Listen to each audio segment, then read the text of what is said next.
Hello and welcome to Section 2, Part 3 of PRINCE2 Practitioner Certification Training Program from Trainings Direct. We are going to cover some more themes in this section, beginning with the risk theme. The risk theme, as you may be aware, is about managing risks in a PRINCE2 project. It begins with identifying risks, assessing risks, planning the responses for them, implementing the responses as and when appropriate, and communicating risk status throughout the project. Let us look at some of the tailoring and guidance for this theme.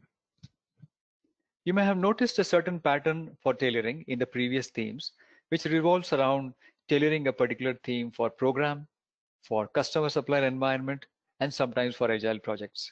We will continue the same philosophy when we think about tailoring the remaining themes and as well as remaining processes in PRINCE2. For the risk theme, as part of tailoring, a project may need to align its risk management approach with organizational, program, or portfolio policies, standards, or procedures. This might include aligning with any centrally defined risk management policies, standards, and approaches, using any centrally defined risk management techniques, adopting any centrally deployed tools, and aligning with any centrally defined risk management roles or competency frameworks.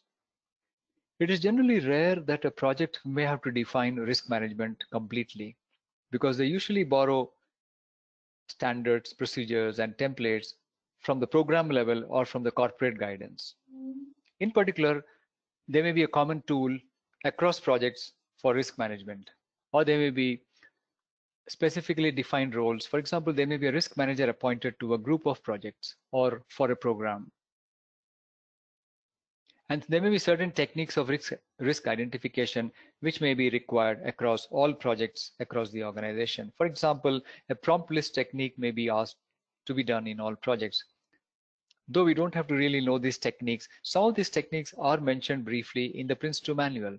For example, a risk breakdown structure may be used as a template to start identifying risks. And the organization or the program may prepare a specific risk breakdown structure, categorizing different types of risks which need to be identified in all projects. Organizations will often require that a consistent mandated process is used across different projects, typically to ensure they can assess the overall risk exposure of the organization across projects. This will also be the case when organizations are seeking to develop their project management maturity using a maturity model such as P3M3. P3M3 is another guidance from Excelos, which stands for Project Program Portfolio Maturity Management Model,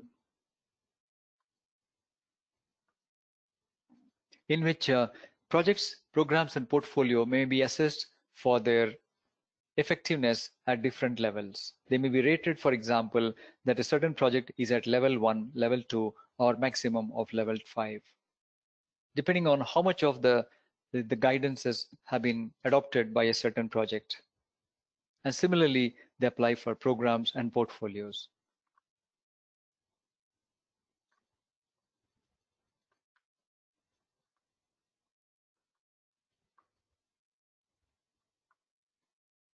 The tailoring should ensure that the risk management approach is appropriate not only to the project size, scale, and complexity, but also to the project's likely risk impact.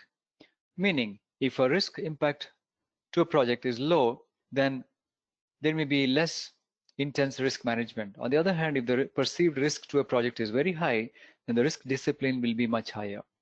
It is important that the risk management approach for a project supports effective decision making on the project and does not create an undue burden or bureaucracy.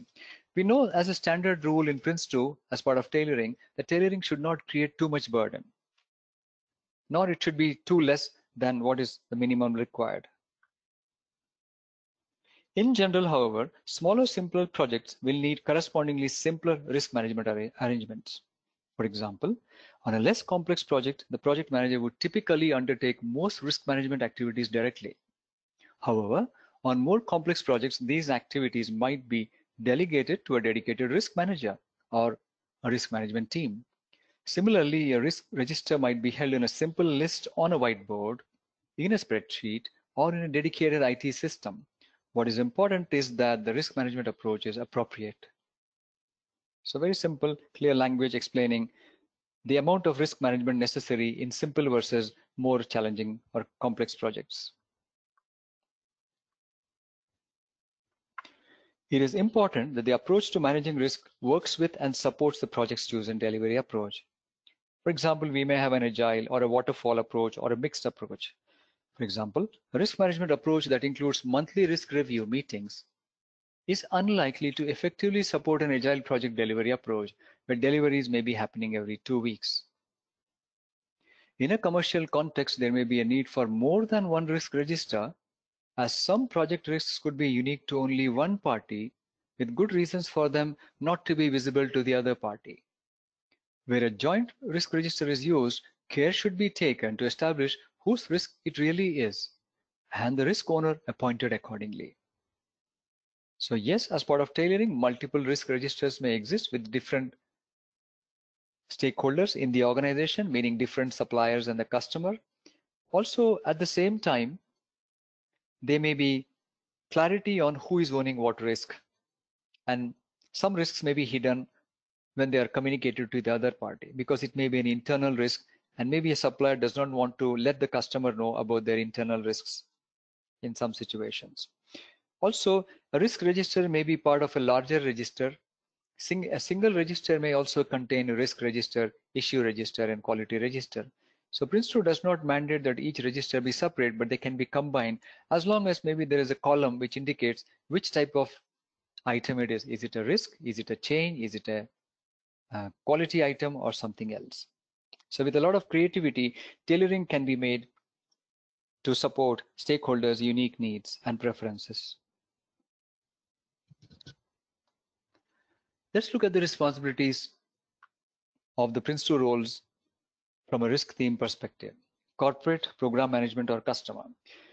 They provide risk management policy and process guide or guidance from the top level. Executive ensures that the risk management approach ensures that there is a risk management approach and it is appropriate. That's what that sentence means. Ensure business case risks are identified, assessed, and controlled. While the project manager will work on identifying risks and issues, etc., in consultation and discussion with various stakeholders, but it is the executive who ensures that risks are identified, are assessed, and controlled. Escalate risks to upper level if required. Senior user. Ensure user risks, including benefits and operational risks, are identified, assessed, and controlled. Operations risk meaning the operational risks which might surface because of the use of a product. Senior supplier ensures supplier risks like development risks are identified, assessed, and controlled. So every stakeholder, as you notice, has their own role to play in risk management. The project manager creates the risk management approach and also creates and maintains the risk register and ensures that the project risks are identified, assessed, and controlled. So we see that this ensuring of project risks being identified, etc., are done by the executive as well as the project manager. While on the other hand, the senior user and senior supplier ensure that their portion of the risks are similarly identified and managed. Team manager participate in identification, assessment, and control of risks. It is possible that the project manager emphasizes more on the stage risks, whereas the project board will watch more on the project risks. And it is possible that the team manager focuses more on the work package and product risks. Project assurance review whether risk management is being performed as per risk management approach, because there are a reviewing body who can check whether project members are adhering to the risk management standards or not. Finally, project support assists project manager in maintaining the risk register.